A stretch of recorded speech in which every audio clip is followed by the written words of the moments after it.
क्या आपने कभी सोचा है कि जब आप अपने मोबाइल ऐप पर एक ऑर्डर बुक करते हैं, तब आपके खाने, सफर या सर्विसेज को घर तक पहुंचाने के पीछे कितनी मेहनत छुपी होती है।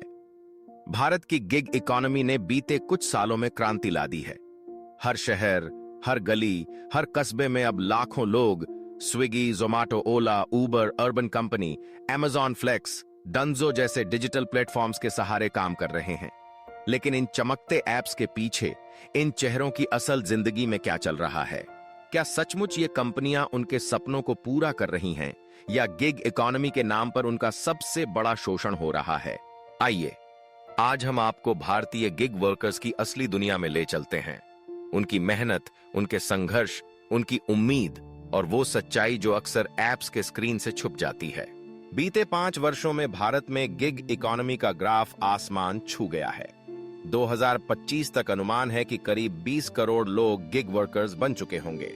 ये वे लोग हैं जो आपके लिए खाने की डिलीवरी करते हैं, टैक्सी चलाते हैं, घर की सफाई या ब्यूटी सर्विस देते हैं, सामान पहुंचाते हैं या मरम्मत करते हैं। जोमैटो, स्विगी, ओला, उबर, अर्बन कंपनी जैसे प्लेटफॉर्म्स ने वादा किया था, यहां काम करने से आपको मिलेगी फ्लेक्सिबिलिटी, अच्छा पैसा और बेहतर लाइफस्टाइल। लेकिन क्या ये वादे हकीकत में बदल पाए हैं? असलियत जानने के लिए हमें इन वर्कर्स की डेली लाइफ में झांकना होगा। नेशनल ह्यूमन राइट्स कमीशन की ताजा रिपोर्ट के मुताबिक 83% से ज्यादा ऐप आधारित ड्राइवर हर दिन 10 घंटे से अधिक काम करते हैं। कभी कभी तो यह शिफ्ट 15-16 घंटे तक भी जाती है। लगातार काम करने से उनका शारीरिक और मानसिक स्वास्थ्य बुरी तरह प्रभावित हो रहा है।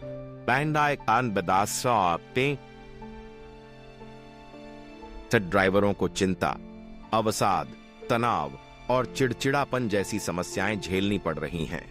सोचिए, एक ओर देश की ऑनलाइन इकोनॉमी इन वर्कर्स की बदौलत दौड़ रही है, दूसरी ओर उनके जीवन में स्थिरता और सुरक्षा की कमी है।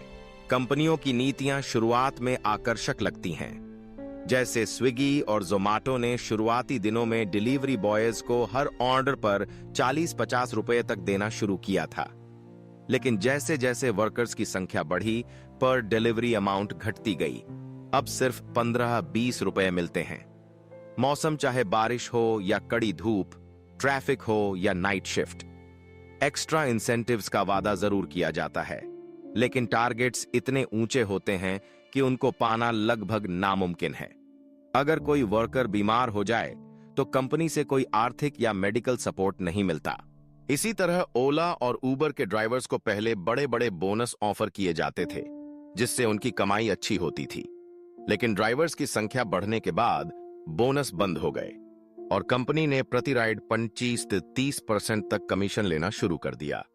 फ्यूल प्राइस और मेंटेनेंस का खर्च ड्राइवर की जेब से जाता है। सर्ज प्राइसिंग का फायदा कंपनी और ग्राहक को होता है, लेकिन ड्राइवर को नहीं। अर्बन कंपनी में प्रोफेशनल्स को हाई इनकम प्रॉमिस किया जाता है, लेकिन हर सर्विस पर 25 से 35% कमीशन कट जाता है। Platform fee, kit charges, penalty, इन सब का बोझ वर्कर ही उठाता है। अगर कोई टारगेट पूरा नहीं कर पाया या ग्राहक ने गलत रिव्यू दे दिया तो प्रोफाइल सस्पेंड हो जाती है। अमेजॉन फ्लेक्स और डंजो जैसे प्लेटफॉर्म पर पेयर डिलीवरी या पर टास्क पेमेंट होती है, लेकिन राउट्स इतने बड़े और कठिन बना दिए जाते हैं कि समय और पेट्रोल दोनों की बर्बादी होती है। लेट डिलीवरी पर पेनल्टी लगती है, चाहे ट्रैफिक हो या मौसम खराब, कोई कंसिडरेशन नहीं। इन सब के बीच सबसे बड़ी समस्या होती है आय में अस्थिरता। फेयर वर्क इंडिया की रिपोर्ट बताती है कि ओला, उबर, अमेजॉन जैसे प्लेटफॉर्म्स ने गिग वर्कर्स को फेयर वेजेस, कॉन्ट्रैक्ट क्लियरिटी, बेहतर मैनेजमेंट और रिप्रेजेंटेशन नहीं दिया। एल्गोरिदम्स यह तय करते हैं कि वर्कर को कब लॉग इन अलाउ होगा, कब ब्लॉक कर दिया जाएगा, कौन सा ऑर्डर मिलेगा, कितनी पेमेंट होगी, सब मशीन डिसाइड करती है। इंसान पूरी तरह से नंबरों और डेटा पर निर्भर हो जाता है, जिसे एल्गोरिदमिक एक्सप्लॉयटेशन कहा जाता है। गिग वर्कर्स के पास न कोई मेडिकल इंश्योरेंस है, न job security, sick leave, pension या प्रोविडेंट फंड। अगर वर्कर बीमार हो जाए या प्रोफाइल सस्पेंड हो जाए तो उसके पास कोई शिकायत का ठोस तंत्र नहीं है। यही वजह है कि उनके जीवन में हर वक्त असुरक्षा बनी रहती है। आइए सुनते हैं कुछ सच्ची कहानियां। दिल्ली के राजू ने जोमाटो डिलीवरी बॉय के तौर पर काम शुरू किया। शुरुआत में हर ऑर्डर पर 40 रुपये मिलते थे, लेकिन 6 महीने बाद यह घटकर सिर्फ 19 रुपये रह गया। एक रात बारिश में डिलीवरी करते हुए उसकी बाइक फिसल गई, पैर में चोट आई।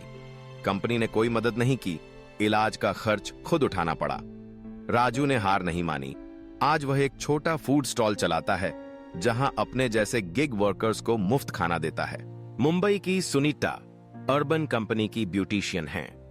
उन्होंने घर से काम करने के लिए ऐप चुना था, लेकिन commission, platform fee, kit charges और पेनल्टी ने उनकी कमाई घटा दी। एक बार प्रोफाइल सस्पेंड हो गई तो उन्होंने खुद का पार्लर खोल लिया। आज 3 और महिलाएं वहां काम करती हैं। बेंगलुरु के अरविंद ने बैंक लोन लेकर ओला की कार खरीदी। पहले अच्छी कमाई होती थी, लेकिन कमीशन बढ़ने और बोनस बंद होने के बाद ईएमआई चुकाना मुश्किल हो गया। कई बार ऐप ने लॉगिन ब्लॉक कर दिया, लेकिन अरविंद ने सिटी टूर सर्विस शुरू की और अब सीधे कस्टम बुकिंग लेते हैं। इन मेहनतकशों की कहानी सिर्फ संघर्ष की नहीं, बल्कि उम्मीद की भी है। उनकी मेहनत, उनका जज्बा ही भारत की डिजिटल इकोनॉमी को आगे बढ़ा रहा है। राजू, सुनीता, अरविंद जैसे लाखों गिग वर्कर्स हर दिन कठिनाइयों का सामना करते हैं, लेकिन अपने सपनों को नहीं छोड़ते। अब कुछ पॉजिटिव बदलाव भी देखने को मिल रहे हैं। राजस्थान सरकार ने जुलाई 2023 में प्लेटफॉर्म आधारित गिग श्रमिक अधिनियम 2023 पारित किया, जिसमें बीमा, पेंशन, शिकायत निवारण तंत्र और कल्याण बोर्ड की स्थापना की गई है।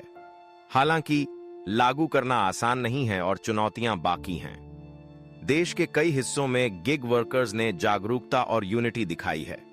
2024 में दिल्ली, मुंबई, बेंगलुरु में फेयर वेजेस, जॉब सिक्योरिटी और मेडिकल बेनिफिट्स की मांग को लेकर प्रदर्शन हुए। कुछ राज्यों ने वेलफेयर फंड्स और इंश्योरेंस स्कीम्स शुरू की हैं, लेकिन अभी बहुत कुछ करना बाकी है। गिग वर्कर्स की मेहनत को सलाम करना जरूरी है। जब आप अगली बार ऐप से खाना ऑर्डर करें, टैक्सी बुक करें या कोई सर्विस लें, तो इन वर्कर्स की इज्जत करें, उनकी मेहनत का सम्मान करें। अगर आप खुद गिग वर्कर हैं, तो याद रखें, हर चुनौती एक नया रास्ता खोलती है। अपनी मेहनत और उम्मीद से आप अपनी जिंदगी बदल सकते हैं। एपिक एलिवेशन के इस एपिसोड में बस इतना ही। अगर आपको यह कहानी प्रेरणादायक लगी हो, तो चैनल को सब्सक्राइब करें, बेल आइकन दबाएं और कमेंट में बताएं कि आपके जीवन में किस गिग वर्कर ने सबसे ज्यादा प्रेरणा दी है। हम फिर मिलेंगे एक नई रियल लाइफ मोटिवेशन स्टोरी के साथ। Keep elevating, keep inspiring.